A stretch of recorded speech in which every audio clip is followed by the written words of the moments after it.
हमारे पास ना बहुत सारे मैसेज आ रहे हैं या बहुत सारी कॉल्स आ रही हैं जिसमें पेरेंट्स हमें पूछ रहे हैं कि हमारा बच्चा पिछले काफ़ी टाइम से सेंटर जा रहा है पर वो इम्प्रूवमेंट नहीं आ रही है। ज़्यादातर लोगों का ये सवाल है कि उसकी स्पीड नहीं आ रही है। मैंने अपनी पिछली वीडियो में भी बताया था कि स्पीच से पहले भी कुछ ऐसे काम होते हैं जिस पे काम करना बहुत ज़रूरी होता है ताकि बच्चा एक बार टिक के बैठेगा तभी हम उसके साथ काम कर सकेंगे। वो वीडियो हम पहले डाल चुके हैं, बट इसमें मैं आपको ये बताऊंगा कि स्पीच एक ऐसा डोमेन है जिसमें बहुत समय लगता है, जिसमें टाइम लगता है, ये समय लेती भी है। बट चाहे मैं स्पीच की बात करूं या मैं ओवरऑल सारे सिस्टम की बात करूं, हमारे बच्चे में इम्प्रूवमेंट तभी आती है जब उसके साथ होल डे काम होता है। अगर हम बात करते हैं ना कि बच्चा सेंटर जा रहा है 1.5 घंटे में, उसमें चेंज आ जाए, तो मैं यहाँ ये समझाना बार बार हर वीडियो में समझा रहा हूँ कि खाली उस 1.5 घंटे में ये रिजल्ट नहीं आएंगे। मैं आज फिर दोबारा आपको बोल रहा हूँ कि वो खाली उस 1.5 घंटे से ये रिजल्ट नहीं आएंगे। अब बात हम यहाँ करते हैं स्पीच की। स्पीच के लिए आप किसी भी सेंटर चले जाइए, इसके लिए ना कोई सिलेबस नहीं है जो आपको दिया जाएगा कि ये स्टेप आप फॉलो करेंगे तो वो स्पीच आनी शुरू हो जाएगी। इसमें अलग अलग स्टेज है। पहला स्टेज वो होता है जिसमें बच्चा बहुत छोटा होता है, जिसके पास एक भी वर्ड नहीं होता, वो बोलना भी शुरू नहीं कर चुका। उस केस में हम लोग क्या करते हैं कि सबसे पहले बच्चे का हम सजेस्ट करते हैं कि उसे एक बेरा टेस्ट करवा लेना चाहिए। पहले ये देखना चाहिए कि बोलने से पहले उसको सुनने में कहीं प्रॉब्लम तो नहीं है, वो सुन तो ठीक पा रहा है। अगर वो सुन ठीक पा रहा है, अगर उस बेरा टेस्ट में सब कुछ क्लियर है, तब बात आती है स्पीच की।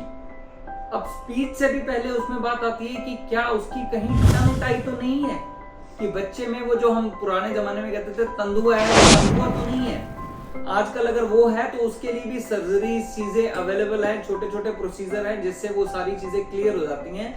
अगर ये दोनों स्टेप क्लियर हैं तब रोल आता है कि स्पीच थेरेपी हमें करवानी जरूरी है। बट स्पीच थेरेपी बहुत सारे पेरेंट्स ये कहते हैं कि हमें घर पे कैसे करना है।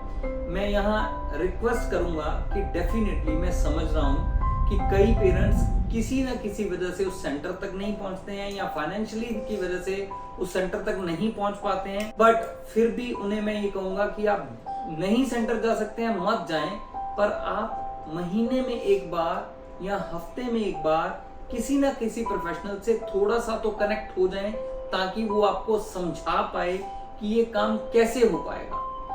पहला, हमें वो बच्चे होते हैं जिनके पास बिल्कुल स्पीच नहीं होती है, उस पे स्पीच थेरेपिस्ट वाइब्रेटर ब्रश के साथ या ओरल मसाज के साथ उस मूवमेंट्स को स्टार्ट करते हैं जिससे बच्चे को बोलने में मदद मिलती है। ये हो जाता है पहला स्टेप। दूसरा स्टेप आता है बच्चे की स्पीच करवाने के लिए। उसमें उस स्पीच थेरेपिस्ट के पास बहुत सारी टेक्निक्स होती हैं कि वो कैसे बच्चे को सेंटेंस पे लेके आए, एक वर्ड से 2 वर्ड पे लेके आए, 2 वर्ड से सेंटेंस पे लेके आए, सेंटेंस से कम्युनिकेशन पे लेके आए। ये सब चीजें उनके पास होती है। हमें ये उनसे सीखना पड़ेगा, एक बार कोऑर्डिनेट करना पड़ेगा, क्योंकि जैसे हमने बताया कि हर बच्चा अपने आप में अलग है, उसकी नीड, उसके बिहेवियर, उसकी रिक्वायरमेंट सब अलग है। तो मैं एक जैसा प्लान तो हम सबके लिए काम नहीं करता है।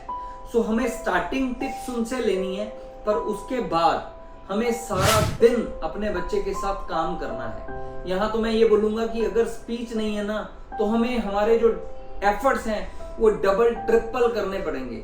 यहाँ तक कि आप ये मान के चलना कि जब तक शाम को आपका गला ना दुखना शुरू हो जाए, तब तक आपको उसके साथ बोलना है। अगर आप तब तक उसके साथ बोलेंगे तो आपको ये रिजल्ट जरूर दिखेंगे, क्योंकि ये मैंने भी ऐसा ही किया।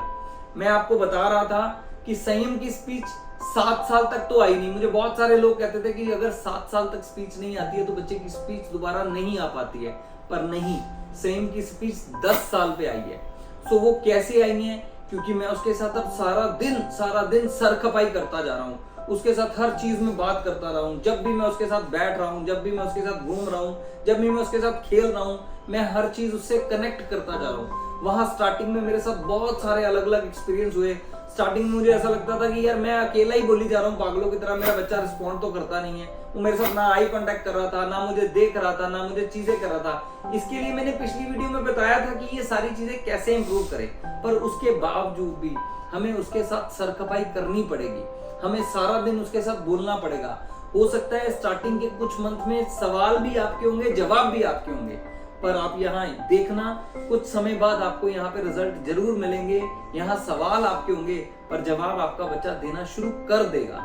पर वही है, ये सब कुछ देखने से पहले, ये सब कुछ करने से पहले हमें अपनी कॉन्टिन्यूसली एफर्ट डालने पड़ेंगे, हमें कंसिस्टेंट रहना पड़ेगा। अगर हम कंसिस्टेंट नहीं रहेंगे तो वो रिजल्ट नहीं आ पाएगा, क्योंकि ये डोमेन बहुत बहुत बहुत ज्यादा मेहनत मांगता है।